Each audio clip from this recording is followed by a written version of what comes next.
tractar el tema de la discapacitat amb uns relats, amb uns contes, el que fem és senzillament normalitzar aquest tema. A veure, una editorial, a més de ser una empresa, és un agent cultural del país i com a agent cultural del país ha d'actuar.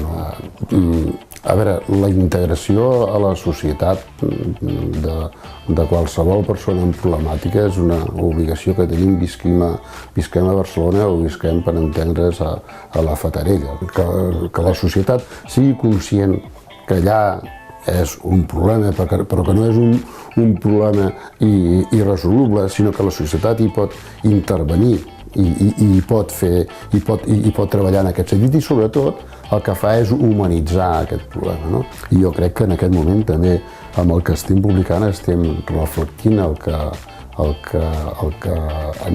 que succeeix en aquell país. Jo penso que fer treballs com vam fer amb el cas del Miren, el que fem és, no creem un estigma ni molt menys, sinó el que fem és portar aquesta temàtica d'una forma molt normal a la societat i incorporar-la al que cadascú pensa.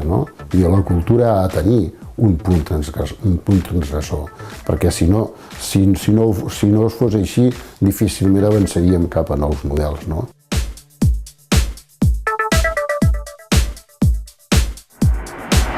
El doctor Carles Cardó va ser canonge de la catedral de Tarragona i era un deixeble de Vidal i Barraquer. Ell tenia unes reflexions molt interessants que, a més, quan l'agafes ara als seus llibres, dius, ostres, aquest home sembla que això s'ho hagi escrit el 2010 o el 2011, no? I per tant, una reflexió sobre el que som i sobre com hem d'actuar en una situació com aquesta a partir d'una persona tan centrada com Carles Cardó, doncs jo crec que m'interessaria prendre un tallat i poder-lo escoltar en aquests moments.